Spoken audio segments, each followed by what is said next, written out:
Henry Blackburn is a good player who played a phenomenal game. He made a tremendous hit on Travis on the sideline. You could call it dirty. You could call it he was just playing the game of football.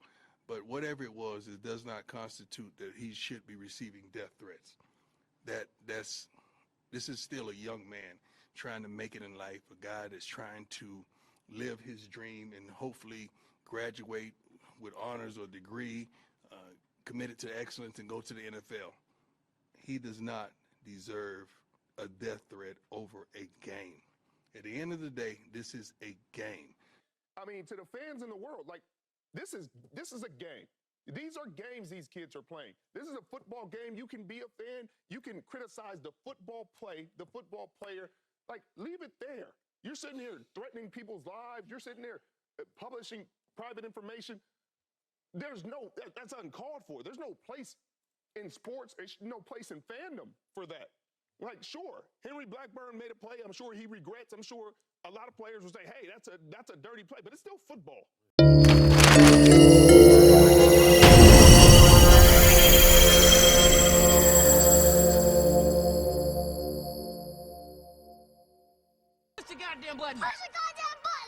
Why do we lie to ourselves so often in this society?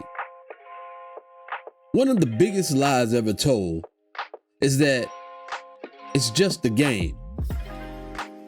At what point do we stop pretending that this bold-faced lie is reality? Prime example, pun intended. When Coach Prime took the coaching job at Jackson State, many people outside of the Jackson State community got excited and fired up about it. Not because he was going to coach just a game, but because his presence in that community had the potential to uplift the economic plight of not only that area, but also the entire HBCU landscape. Another example, when LeBron James completed his initial 7-year contract with the Cleveland Cavaliers and decided he wanted to leave and go to Miami, people were burning jerseys in the streets, speaking bad on his name, and sending personal offensive threats to he and his family and friends. Not because it was just a game. It was because him leaving meant millions, if not billions, in lost revenue for that area. People lost jobs, businesses were forced to close, and the franchise went back into the toilet where it was before he got there. These events are far beyond just a game. Do you truly believe that Dwayne "The Rock" Johnson, who played college football at the University of Miami, is in Boulder, Colorado, wearing a Colorado Shedeur Sanders jersey for just a game? I don't think he lost the bet, and Miami sure wasn't the opposition. Do you even think Lil Wayne is in Boulder, Colorado, bringing the team out of the tunnel and doing a damn concert on the field just for a game? This notion that it's just a game is complete nonsense and ignorance. Whole cities and surrounding areas are being economically impacted. Family trajectories are being determined. The difference between the poorhouse and the penthouse are on the line for the majority of the players and people involved. You see, this is why someone like Henry Blackburn can end up on the receiving end of death threats. Do I condone this type of behavior or think that it is justified? Hell no. It's idiotic and stupid in my opinion.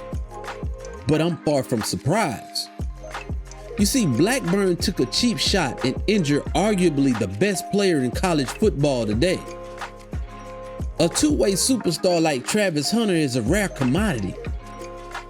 It was dirty, avoidable, and completely unnecessary.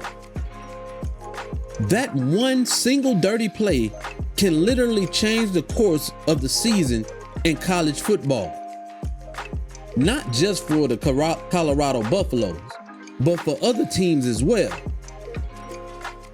People are all of a sudden in an uproar, as if we haven't been witnessing kickers receive death threats over the years for missing field goals. Wide right, wide left, if any of you listening are familiar. In the span of a 60-minute football game, the kicker is probably on the field a total of 5 to 10 minutes, and they get told to go hang themselves. Of course, those threats to Blackburn were predictable. Now it's up to law enforcement to do their job and just protect the kid. Simple. But for people like Richard Sherman and Coach Prime and a myriad of others to continue to get on TV and say that it's just a game, well, I call cap. Don't get me wrong.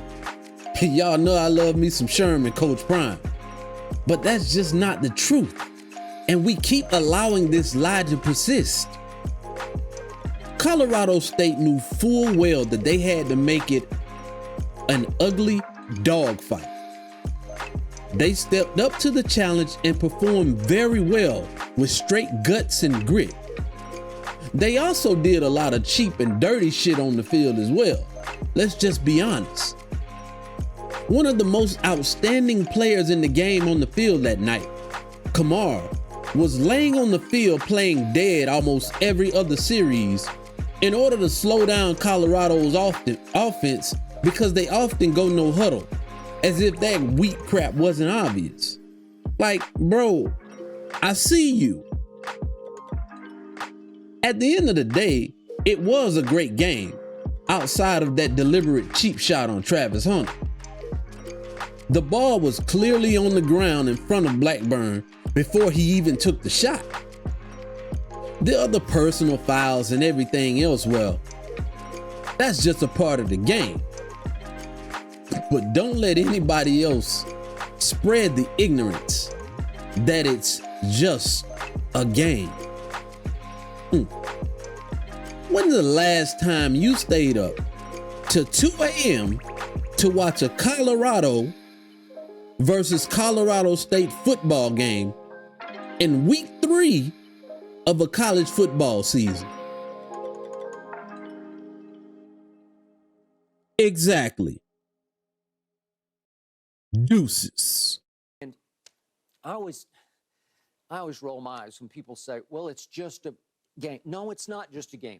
We're sitting here because we take it very seriously, not to the point of killing somebody over it, but we do take this we get worked up about it. We all get worked up on a Sunday or a Saturday afternoon because it really matters to us. That mattered to you. Deion's rise at Colorado, I think it's a huge story, as you guys can attest, for the black community. And if I may say so, I think a whole lot of white people have jumped on this bandwagon because it's phenomenal that a former superstar athlete has done this to college football. I've never seen anything like it before. He is in the midst of pulling off the greatest turnaround in college football history.